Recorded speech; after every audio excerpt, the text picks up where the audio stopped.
1998 সালের আগে ফুটবল বিশ্বকাপ মূলত 24 দল নিয়ে অনুষ্ঠিত হতো এবং 1998 সাল যেটা ফ্রান্স অনুষ্ঠিত হয় ফুটবল বিশ্বকাপ, সেখানে সর্বপ্রথম 32টা দল অংশগ্রহণ করে এবং 32টা দল টোটাল 8টি গ্রুপে বিভক্ত হয়ে টোটাল ম্যাচ সংখ্যা দাঁড়ায় 64টি এবং এই সিস্টেমে বিশ্বকাপ চলে আসছে ঠিক 2022 পর্যন্ত, যেটা কাতারে অনুষ্ঠিত হয় এবং এখন এসে 2026-এর বিশ্বকাপ, যেটা 2 দিন পর অনুষ্ঠিত হতে যাচ্ছে, সেখানে সর্বপ্রথম 48টা টিম অংশগ্রহণ করতে যাচ্ছে, যেটা টোটাল 3টা দেশ মিলে এই সর্বপ্রথম বিশ্বকাপ অনুষ্ঠিত হচ্ছে। এখন বিশ্লেষকদের বা সমালোচকদের অনেকেই বলছে এই বিশ্বকাপ নাকি সবচাইতে বাজে বিশ্বকাপগুলোর একটি হতে যাচ্ছে। কেন, সেটা খুব সংক্ষেপে আমরা আজ বুঝবো। তার আগে অনুরোধ করছি, যদি এখনো চ্যানেলটি সাবস্ক্রাইব করে না থাকেন, চ্যানেলটি সাবস্ক্রাইব করে বেল আইকনটি বাজিয়ে দিন। আর যদি ভিডিওটি ভালো লেগে থাকে তাহলে লাইক, কমেন্ট, শেয়ার করতে ভুলবেন না। 48টা দেশের বিশ্বকাপ, নিশ্চয়ই ম্যাচ সংখ্যা বেড়েছে এবং আয়োজক দেশের সংখ্যাও বেড়েছে। এটা ফুটবলের জন্য অনেক ভালো এবং ফিফা জানাচ্ছে যে ফুটবলের বৈশ্বিক উন্নয়নের জন্য এই সিদ্ধান্তটি সবচেয়ে ভালো।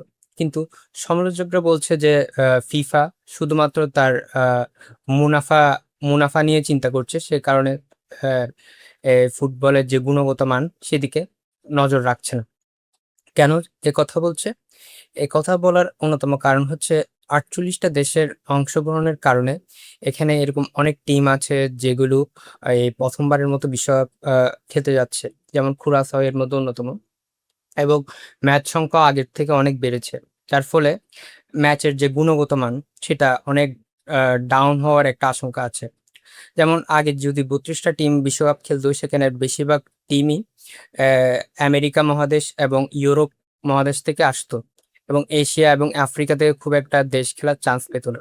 কিন্তু ফিফা চাইছে ফুটবলটাকে একটা বিশ্বময় ছড়িয়ে দিতে, যে কারণে এবারকার এশিয়া এবং আফ্রিকা থেকে খুব একটা ভালো অ্যামাউন্টের টিম এবারকার বিশ্বকাপে চান্স পেয়েছে এবং সমালোচকরা বলছে যে এই মানে এত বেশি টিম অংশগ্রহণ করার কারণে এবারকার বিশ্বকাপের যে ম্যাচের যে কোয়ালিটি আছে সেটা ডাউন হওয়ার একটা আশঙ্কা আছে। এবারকার 3 দেশ মিলে ফুটবল বিশ্বকাপ আয়োজন করতে যাচ্ছে, যেগুলো হচ্ছে কানাডা, মেক্সিকো অ্যান্ড আমেরিকা। এবং এই 3 দেশ বিশ্বকাপ আয়োজন করতে গিয়ে যে একটি ভ্রমণ ক্লান্তি থাকবে প্লেয়ারদের, এই ভ্রমণ ক্লান্তিটা একসময় গিয়ে ম্যাচের উপর একটি বাজে ইফেক্ট আসতে পারে, এটাও আশঙ্কা করছে। এবারকার বিশ্বকাপ অন্য সব বিশ্বকাপ থেকে একটু দীর্ঘদিন যাবতই চলবে। সচরাচর এর আগের বিশ্বকাপগুলো আমরা দেখেছি যে 1 মাসের মধ্যে বিশ্বকাপ প্যাক আপ হয়ে যেত, কিন্তু এই প্রথমবারের বার বিশ্বকাপ প্রায় 39 দিনের মতোই চলবে এবং দীর্ঘদিন যাবৎ বিশ্বকাপ চলার কারণে খেলোয়াড়দের, বিশেষ করে তারকা খেলোয়াড়দের যদি কথা বলি, ইনজুরি হওয়ার একটি আশঙ্কা রয়েছে এবং যদি তারকা খেলোয়াড়রা ইনজুরি হয়ে যায়, সেই ক্ষেত্রে বিশ্বকাপের যারা যারা টিমের সাপোর্টার আছে তাদের রং অনেকটাই মুছে যায়।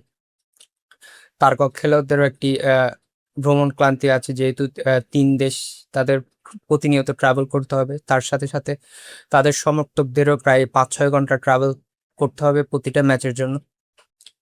অনেক অনেক পরিমাণ ট্রাভেল করতে হবে এবং এই বিশ্বকাপের সবচাইতে বেশি বিতর্কিত বিষয় হচ্ছে বিশ্বকাপের টিকিট। এবারকার ফিফা ডাইনামিক প্রসেসে টিকিট বিক্রি করবে। যেমন টিকিটের চাহিদার উপর ভিত্তি করে টিকিটের দাম প্রতিনিয়ত বাড়তে অথবা কমতে পারে। যেমন কোনো ম্যাচের টিকিট সাপোজ $6,000, যদি সেই ম্যাচের টিকিট চাহিদা অনেক বেশি বেড়ে যায়, সেই ক্ষেত্রে সেই টিকিট $6,000 টিকিট $10,000ও হতে পারে। অথবা কোনো ম্যাচের টিকিট যদি খুব একটা বেশি চাহিদা না থাকে, সেটা স্টেবলও থাকতে পারে। সো এরকম টিকিটের দাম তেমনি আকাশ ছোঁয়া ফিফা বিশ্বকাপের টিকিট। এর উপর যদি কমতে বা বাড়ে, সেক্ষেত্রে কিন্তু সেটা সমর্থকদের জন্য ক্রয় ক্ষমতার বাইরেও চলে যেতে পারে।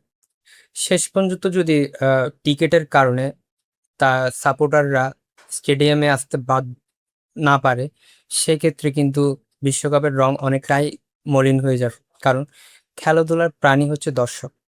আর দর্শক যদি টিকেটের জন্য মাঠে আসতে না পারে, সেক্ষেত্রে কিন্তু খেলার প্রাণ এখানে নিস্তেজ হয়ে যায়। শেষ পর্যন্ত আসলে কিছুই বলা যাচ্ছে না, কারণ এটি ফুটবল। বিশ্লেষকদের এসব ভবিষ্যৎবাণী মিথ্যাও হতে পারে।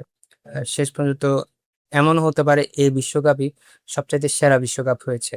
কারণ অনেক দল এবারকার চান্স পেয়েছে, যে দলগুলো আ সামান্য কারণে চান্স পেত না আগে, এবং এবারকার হিউজ পরিমাণ দল এশিয়া এবং আফ্রিকা থেকে চান্স পেয়েছে। যেখানে দেখা যেত আগে এ ইউরোপ এবং আমেরিকার দলগুলোই সবচাইতে বেশি দাপট থাকতো। এখন দেখা যাক এই বিশ্বকাপটা কেমন হয়। আর অবশ্যই কমেন্টে জানাতে ভুলবেন না এবার আপনি কোন টিম সাপোর্ট করছেন। ধন্যবাদ।